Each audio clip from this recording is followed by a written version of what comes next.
When the NBA draft is going down, all of the fans of the teams making early selections are offered a bit of hope for their team's futures, as the players being selected are expected to have the potential to come in and make a difference on the trajectory of those groups. Every player develops at their own rate, and it's way too early to come to any definitive conclusions, but it's not too early to see what kind of skill sets these players have, and in some cases, they may not be able to provide enough to justify being drafted where they were. This brings us to today's video, where we'll be discussing 4 NBA teams that are more than likely already regretting who they drafted with their lottery pick because either the players just aren't very good, better talents and fits were passed up on to take them, or a combination of both. Before we start though, it turns out a good amount of you watching right now aren't even subscribed to the channel, so if you enjoy the content, consider hitting the subscribe button, as not only does it help out a ton, but it also very much appreciated.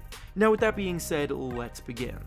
The first team we'll be discussing today that is already regretting their pick from the 2024 NBA draft is actually the Atlanta Hawks, who used the #1 overall selection to draft Zaccharie Risacher. The #1 pick in the draft, whether it's fair or not, comes with incredibly lofty expectations. It's simply not good enough to be taken first in the draft and then ending up only good enough to be a mediocre role player at best, because there are always dozens of quality role players available in a draft, and with the first pick, you really should be shooting for the sky, trying to land someone that can be a star in the making. The Atlanta Hawks are at a bit of a crossroads right now, not really sure if they should put all their eggs into the basket of a rebuild or to retool for a playoff push, and because of that indecision, they went with Risacher, who seemed like the safest prospect in the class, but not necessarily the flashiest or most high upside pick. Risacher is a 6'8" wing player who, even at the time of the draft, had realistic evaluations labeling him under the 3-and-D mold, as someone who could hold his own, making multiple different positions on defense,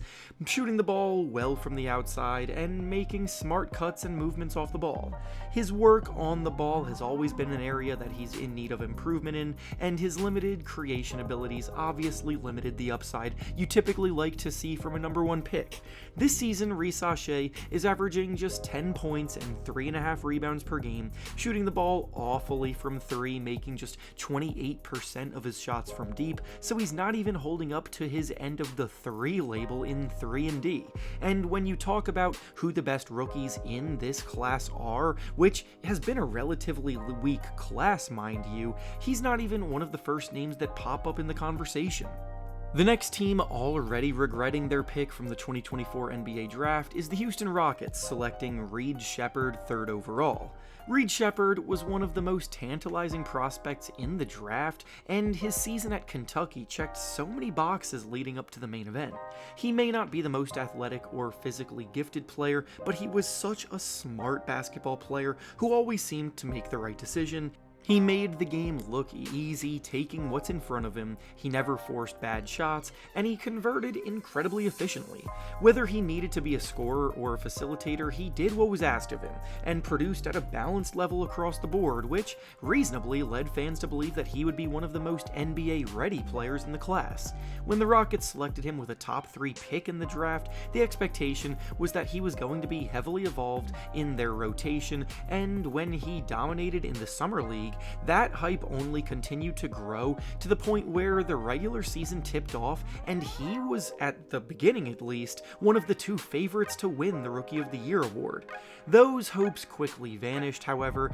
when it became clear that Sheppard wasn't even going to be a regular part of the Rockets' rotation, which has left a lot of people scratching their heads. Sheppard isn't included in today's video because of anything he's necessarily done on the court, although he hasn't been that good in the minutes that he's gotten, admittedly, but he's in today's video because it just doesn't make much sense to use a top 3 pick on a player that you're not even going to give consistent playing time. The Rockets are having a surprisingly great season overall, sitting in 2nd place in the Western Conference standings, but if they didn't view Sheppard as someone who could help them win right now, they could have looked elsewhere for a guy that would have, because now their top 3 pick isn't even getting a proper chance to develop.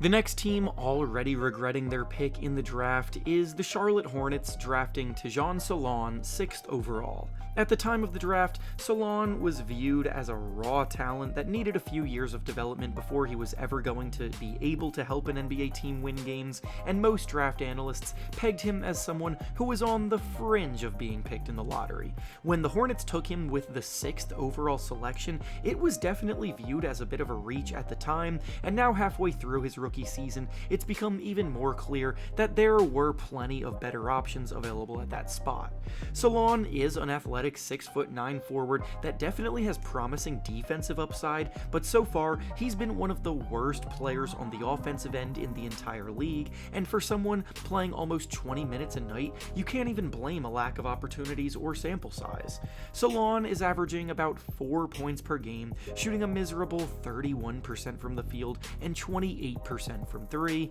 He can't make things happen off the dribble yet, and the lack of spacing that he's providing is cratering the Hornets' offense. With Salon on the court, the Hornets have been 8.7 points worse per 100 possessions overall, and on offense specifically, the Hornets score 14 fewer points per 100 possessions with him out there. So his impact has been tough to stomach, and while there is still clear upside in his game on the defensive end, it's not the kind of upside worth selecting that early, with other better options being there at the time.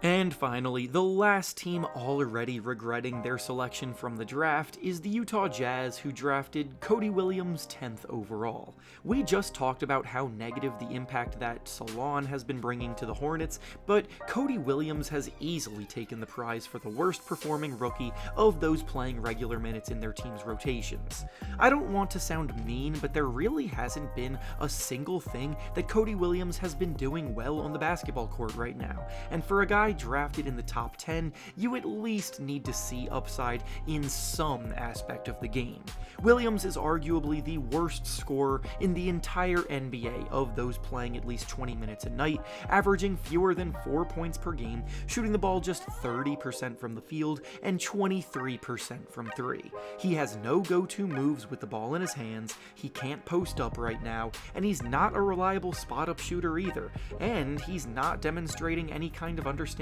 of how to move off the ball to create easy looks for himself either. The worst part of it is that he's not even a plus on the defensive side of the ball either, so there isn't really a calling card he can hang his hat on yet. The Jazz are a whopping 16.4 points worse per 100 possessions with him out on the court this year, performing worse on both ends, and I'm sorry, but that's just too glaring of a number to gloss over. The reality is that he probably wouldn't have been drafted nearly as early as he was if his brother wasn't Jalen Williams, who's dominating on the 1-seed Oklahoma City Thunder right now, because the hope was that lightning would strike twice in that family, producing another stud, even though Cody is just not as good as his brother is. And with that being said, that's all I have for you today. Make sure to like the video, subscribe to the channel, and comment down below what you think about these rookies and the teams that drafted them. Thanks for watching, and I'll see you all next time.